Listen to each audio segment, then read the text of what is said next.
So one thing that's pretty universal in the toy industry is toy companies constantly looking for the next big thing and very wary to bet on it. I mean, back in the day, betting on Star Wars was a bet. It was a huge bet. Even Hunger Games didn't get action figures until well after the movie was out.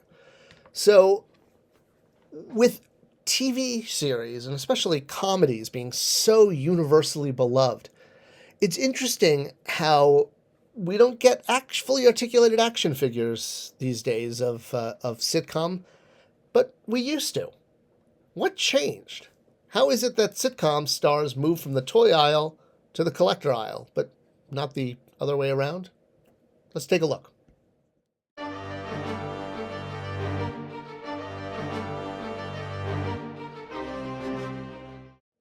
All right. Hello, good morning, good evening, whatever time you may be watching this video, in whatever year you may be watching this video. It's released in 2025, but YouTube will last longer than Twinkies in the apocalypse, right? So, what we're talking about today on Spector Creative is kind of how do I call it, a history of sitcom-based action figures, but a real look at why there was a shift in the industry. First off, an interest in making them, and then not making them, and then making them just in the collector aisle. So let's take a look. And yeah, the reason I do this is I'm a huge sitcom fan. Let's take Seinfeld, right? I think it's arguably, one could say, the greatest sitcom of all time. All right, Archie Bunker fans and Cheers fans and Taxi, MASH. All right, whatever it is. Just go with me on this one. Well, actually, those are all good examples too, because all of those really don't have toy product. Seinfeld has gotten a few scattered items. We've gotten the tunes, and we've had the Fisher-Price figures, Lego sets. Lego's actually one of the last bastions, I guess you could say, of sitcom action figure play. And a lot of that is because of the ability to recreate the familiar environment along with getting the minifigures to populate it, i.e. Friends, Big Bang Theory, etc., etc. The Office. But it wasn't always like this. Action figures for sitcoms used to be a mainstay in the toy aisle. So, jump into your way back machine and back into the 70s, seeing things like Happy Days and Welcome Back, Kotter. These were strong action figure brands.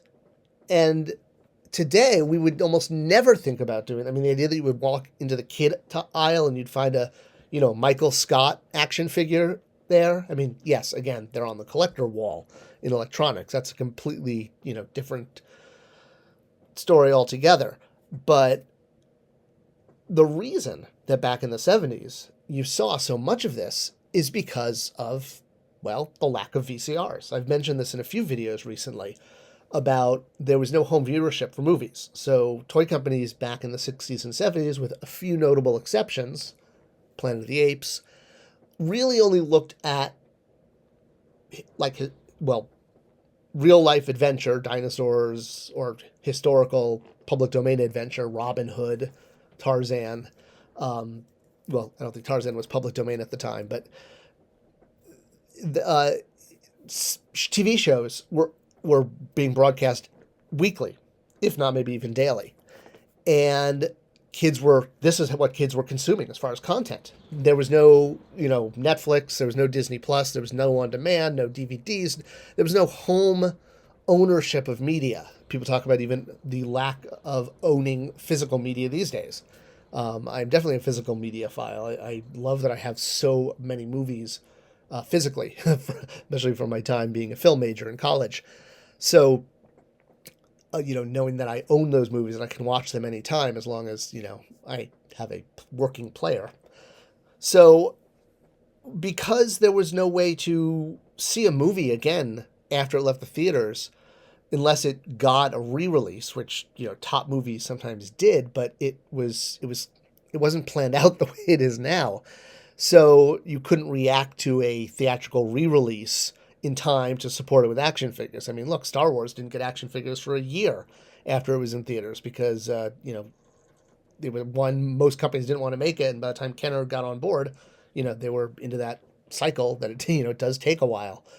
So why am I talking about all this? back in the 70s, so the only thing, what was on TV, what was popular, sitcoms, naturally translated to toy product because there wasn't any other content to consume. I mean, outside of, cartoons, animated series. And then, especially once in the Reagan era, he deregulated the FCC, which is why you got so much animated content now in the 80s that were designed to be toys. And that, combined with the success of Star Wars in 79 and 80, proved that movies can actually sell product. Shocker, right? So then you fast forward again to you look at the 80s and you got barely any then sitcom action figures throughout the 80s and 90s. You got cartoon action out the wazoo, from Optimus Prime to He-Man and G.I. Joe and beyond, My Little Pony, Silverhawks, the whole 9 yards. And then through the 90s, again, movies dominating, Last Action Hero, Jurassic Park, Power Rangers, Star Wars being relaunched, and then continuing along strong. And then what's interesting is in the 2000s, when we started getting this emergence of the collector market, the realization that, oh yes, once again, sitcoms are a beloved property that does translate well to action figure form. But kids just aren't as interested, but there's a very small niche audience, and that's why we've seen now the rise of the counterculture action figure sitcoms. And again, from the retro action or reaction figures from Funko and Super 7 that we've seen, Parks and Rec and The Office, Fisher Price with the Little People, Lego, as I mentioned earlier. So it's very interesting how sitcoms have had this, up and down, and now like mediocre kind of steady rise where, like, yeah, we may not get Marvel Legends quality articulated figures of Jerry Seinfeld, but there's Funko Pops of him. And it's cool that we can see sitcoms in toy form.